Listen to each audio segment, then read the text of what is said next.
Bonsoir à tous, soyez les bienvenus pour suivre avec nous cette nouvelle édition de votre journal de 22 heures dont tels sont les faits saillants de l'actualité.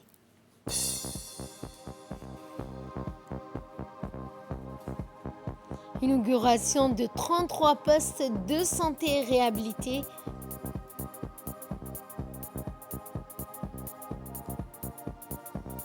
Dans l'actualité internationale, entrée en vigueur du cessez-le-feu entre Israéliens et le Hamas à Gaza. Bonsoir à tous et nous entamons ce journal par ce message de félicitations émanant de la présidence dans lequel le président du Conseil européen, Charles Michel, a dans une lettre datée d'aujourd'hui vendredi fait parvenir ses chaleureuses félicitations au président de la République, Ismaël Omar Guelleh, suite à sa réélection à la tête de notre pays. Je tiens à vous exprimer mes sincères félicitations à l'occasion de votre investiture, a écrit le président du Conseil européen.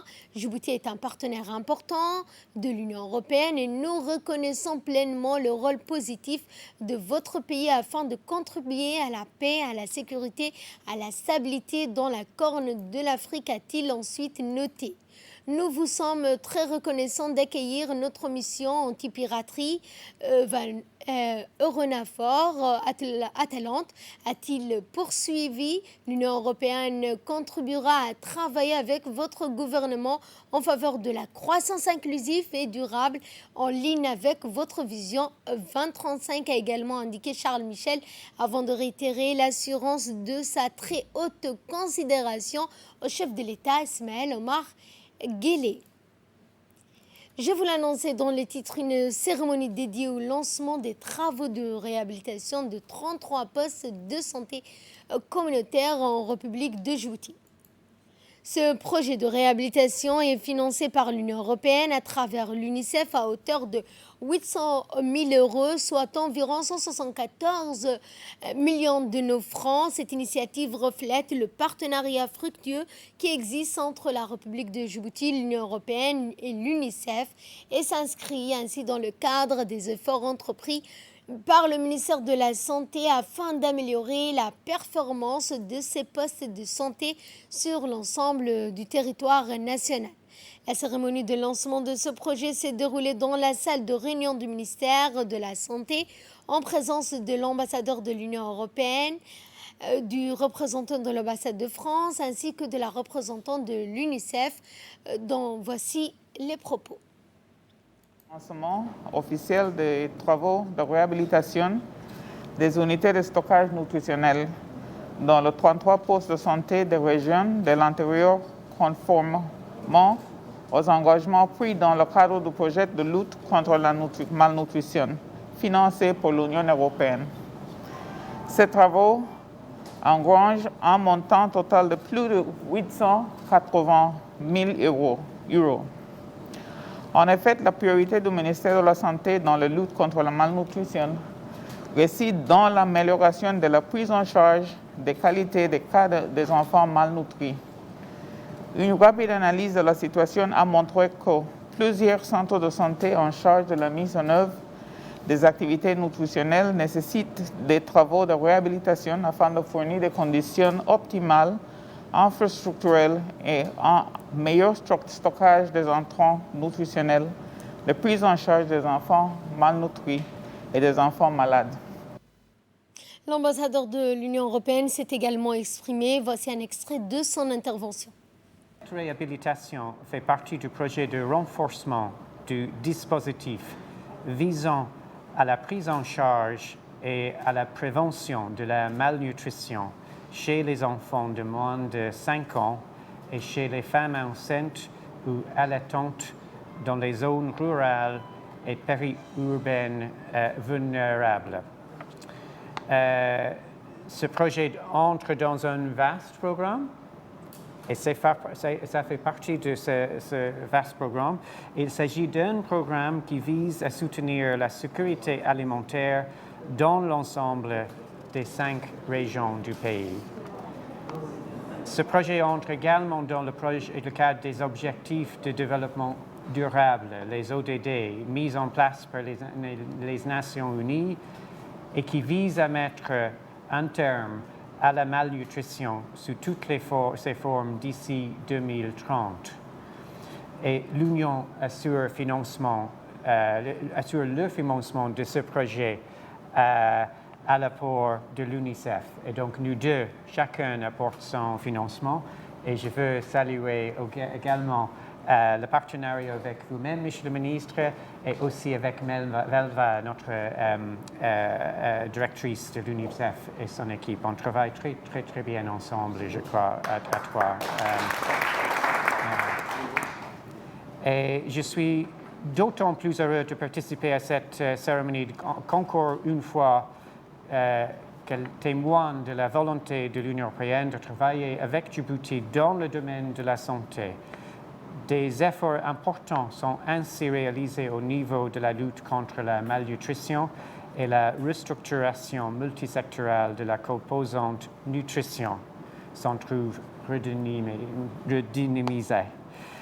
Grâce à la réhabilitation de ces postes de santé, les activités visant à la prévention et au traitement de toutes les formes de malnutrition peuvent se développer. Ces activités sont vitales. Suivant cette fois le mot du ministre de la Santé, M. Mohamed Ouarsama Dirie, qui s'est exprimé en ces termes.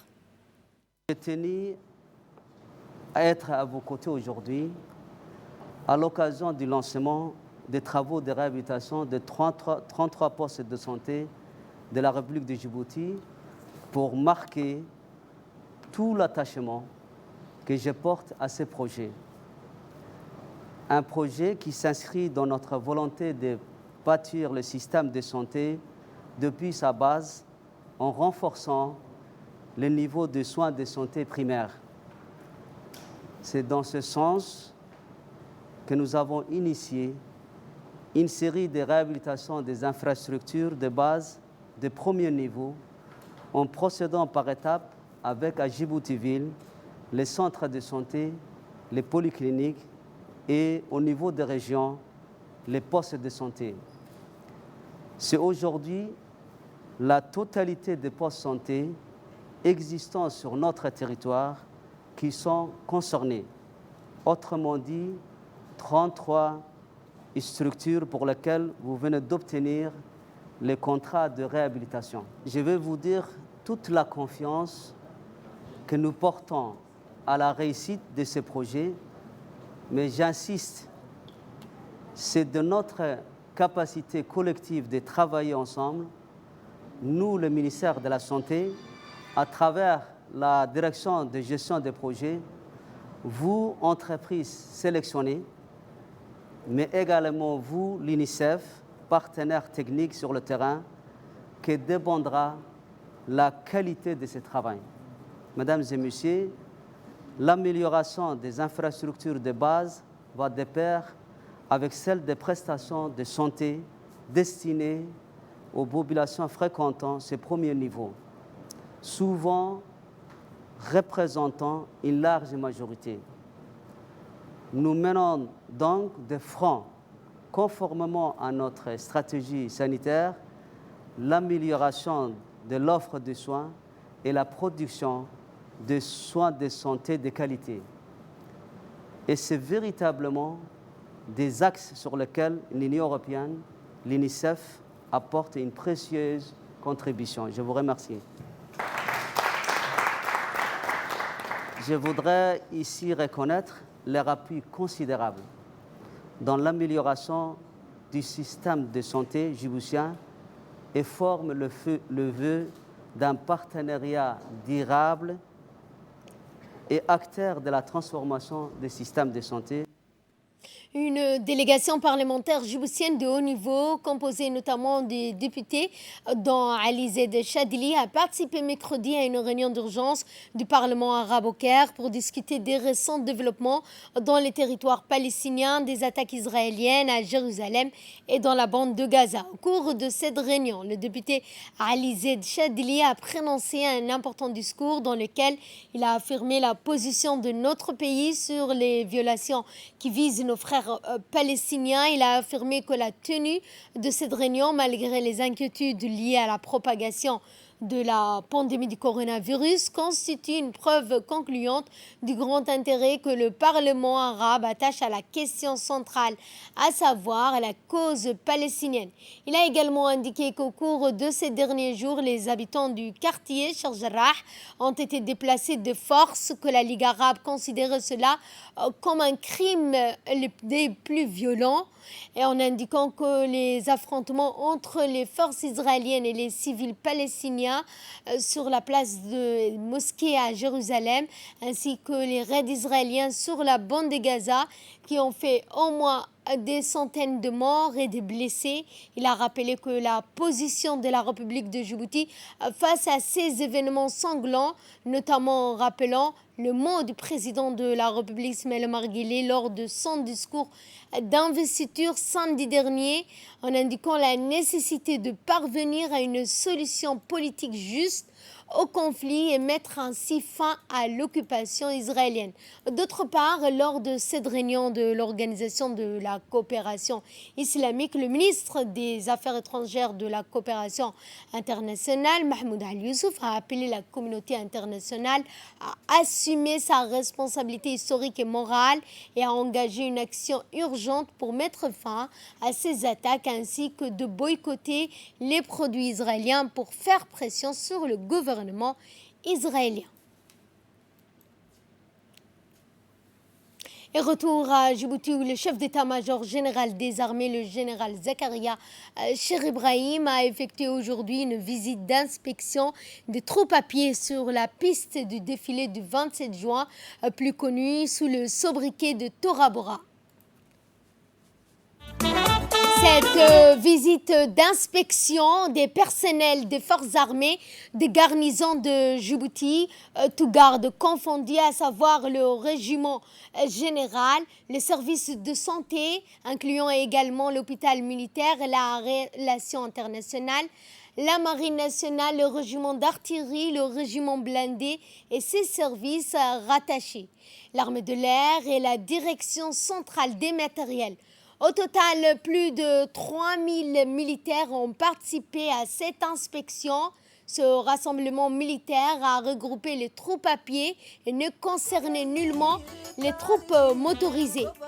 Chaque régiment était habillé de son uniforme spécifique. Cette inspection, qui a lieu un vendredi, jour de congé, témoigne de la disponibilité sans faille et de la rigueur qui prévaut au sein de nos forces armées.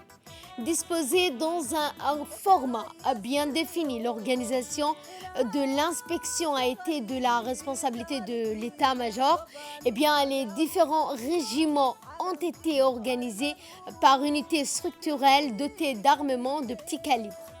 À son arrivée, le général Zakaria Cheikh Ibrahim a été accueilli notamment par le général de brigade Taher Ali Mohamed, chef d'état-major de la défense. Le général Zakaria Ibrahim a pu donc débuter l'inspection par le régiment quartier général dont la tête est Wagdi Jama. Et justement, concernant l'arrivée du général, cette revue du chef d'état-major général des armées a commencé par le régiment quartier général, à sa tête le colonel Wagdi Jama Moussa, chef de corps de ce régiment.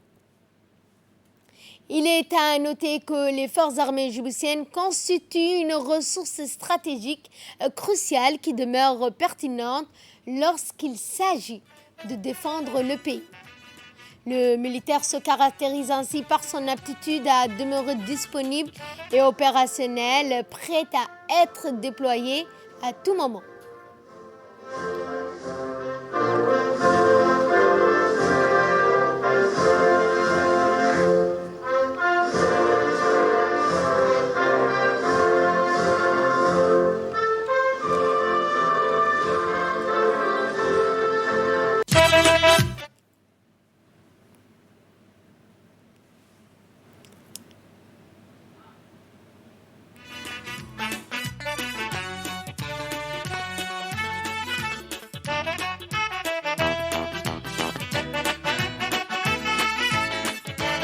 d'être opérationnel, efficace et essentiel à l'exécution des missions qui lui sont assignées. Ainsi, cette disponibilité cultive le caractère du combattant, son dévouement aux valeurs intrinsèques des forces armées djiboutiennes, son amour à la patrie et préserve ainsi l'unité nationale. Aussi, la disponibilité demeure un tremplin au maintien en puissance à travers l'aptitude à conserver la capacité opérationnelle. Cette inspection permet de juger la préparation opérationnelle. Fier de la réactivité des forces armées djiboutiennes, le général Zakaria Cher Ibrahim a félicité l'ensemble des militaires pour leur dévouement, le sens aigu de la responsabilité et leur abnégation à vouloir s'acquitter de leurs devoirs patriotiques pour la défense des intérêts nationaux et vitaux de Djibouti. Ensuite, le général Zakaria Cher Ibrahim n'a pas manqué d'exhorter les forces armées djiboutiennes à être disponibles pour élever ensemble les défis et accompagner notre pays vers le chemin du développement économique, de la sécurité régionale et du bien-être social.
Dans l'actualité également, il y a cette signature d'une convention de partenariat entre une société leader dans les services de l'information, de la communication et l'Agence nationale des personnes handicapées, l'ANPH, convention qui a été signée hier.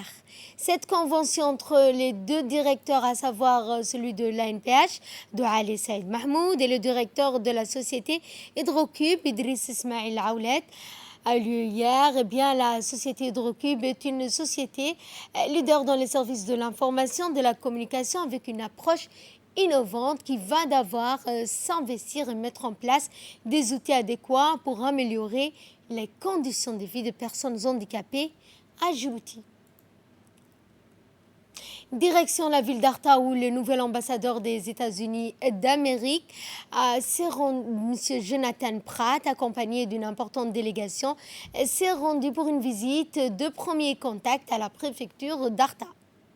À son arrivée, il a eu un entretien, un premier, avec le premier adjoint, Mohamed Fouzi Ahmed, pour discuter des relations de partenariat existants entre la préfecture d'Arta et l'ambassade des États-Unis d'Amérique en République de Djibouti. Après les discussions, le préfet adjoint a accompagné jusqu'au conseil pour rencontrer à son tour le président du conseil régional d'Arta, El Bouh, au siège du conseil régional.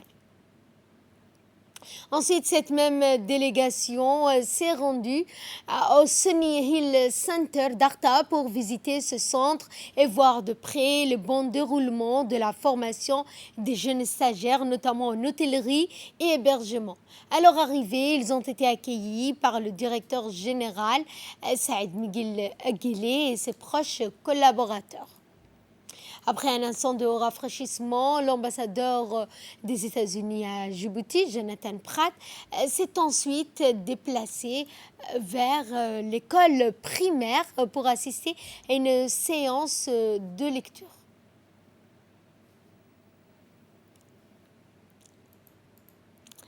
En se rendant à l'école primaire et en assistant à une séance de lecture en présence notamment du secrétaire général du MENFOM, Mohamed Abdallah Mahyoub, du directeur général de l'enseignement public, Abdi Dirir, de l'inspecteur régional d'Arta, Hassan Ali Hadi. Ils ont le directeur du centre, merci beaucoup. Il a montré tous les loisirs, toutes les formations des personnels. Et les États-Unis veulent aider aussi avec cette formation pour l'avenir de Djibouti et pour l'emploi, que c'est très important ici à Djibouti.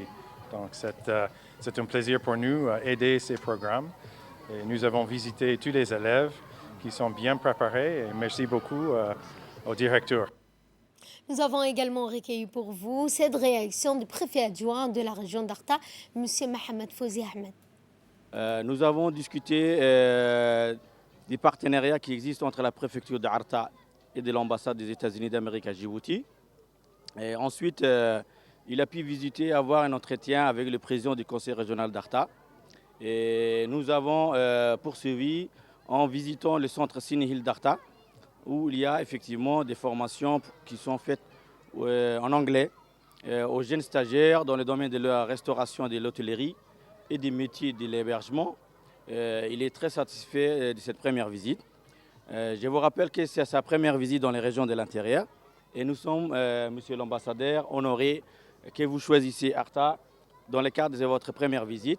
J'espère que ce ne sera pas la dernière et nous souhaitons davantage avoir une coopération et un partenariat privilégié entre la préfecture de la région d'Arta et l'ambassade des États-Unis d'Amérique. Et encore une fois, nous vous remercions et on va terminer notre visite à voir à l'école primaire d'Arta. Je vous remercie. Et nous allons à Lissabié pour cette clôture d'activités scolaires de cette année 2020-2021. Eh bien, cet événement scolaire a vu la participation de plusieurs personnalités, dont des officiels, dont faisait partie le préfet de la région, Moussa Aden Migane, le président du conseil régional, Omar Ahmed Ouaes, de l'inspecteur régional de l'Éducation nationale, Ahmed Ahmadou Ibrahim, les chefs des différents corps sécuritaires de la région, chefs d'établissement scolaire, des conseillers pédagogiques, des enseignants, de nombreux tuteurs d'élèves et d'autres anonymes. Ces rencontres sportives avaient réuni des dizaines d'équipes issues des établissements scolaires de l'enseignement de base, du moyen, du secondaire de cette région. Le directeur de l'école a tout d'abord souhaité la bienvenue aux joueurs de ces équipes d'écoliers, de collégiens, de lycéens. Ensuite, il a remercié les officiels et autres en saluant également leur présence à cet événement.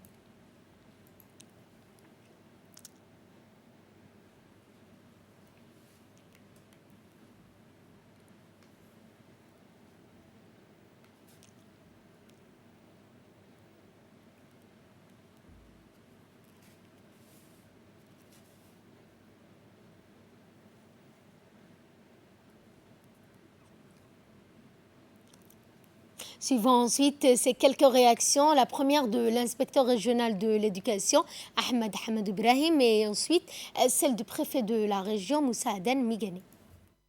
La mission de l'école est non seulement d'enseigner les valeurs civiles, civiques et morales, mais aussi d'inculquer, ça veut dire que l'esprit de culture est sportif.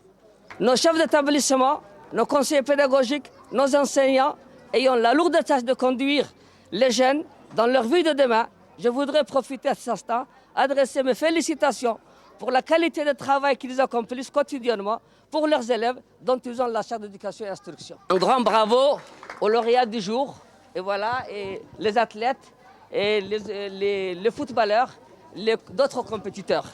Et je dis bravo mes chers élèves. Tout d'abord, je remercie, je dis un grand merci, un grand bravo à tous les enseignants, les conseillers pédagogiques et chefs d'établissement qui ont pris de leur temps pour réaliser ce projet.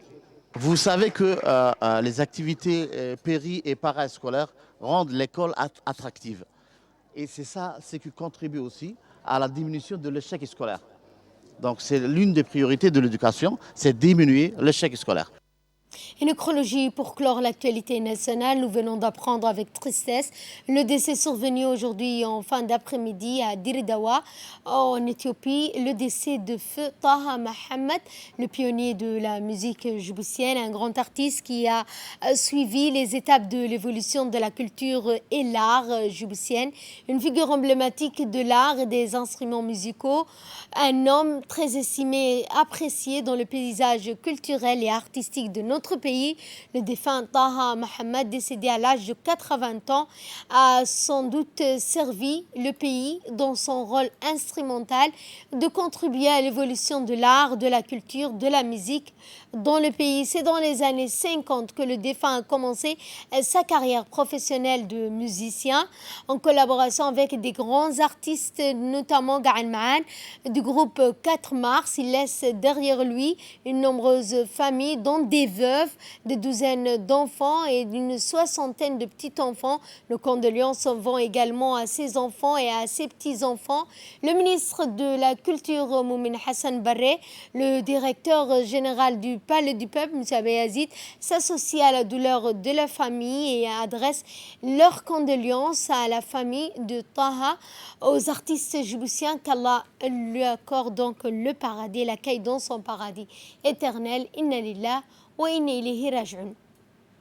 De là, nous passons à ce qui domine l'actualité internationale avec cette entrée en vigueur du cessez-le-feu entre Israël et le Hamas à Gaza. Cet accord a été favorisé par l'Égypte, puissance régionale, entretenant à la fois des relations avec Israël et le Hamas. Le président américain Joe Biden a estimé jeudi, peu avant son entrée en vigueur, que le cessez-le-feu à Gaza était en fait une vraie opportunité d'avancer vers la paix entre Israël et Palestine. tout en exprimant sa sincère reconnaissance à l'Égypte pour son rôle dans les négociations. Et le secrétaire général de l'ONU, Antonio Guterres, a appelé à une reconstruction, à un rétablissement rapide et durable qui soutienne le peuple palestinien et renforce leurs institutions. Rappelons que les affrontements ont fait au moins 232 morts côté palestinien, dont 65 enfants. Fin de ce journal, merci de votre fidélité, merci également à la régie. Excellent week-end à toutes et à tous.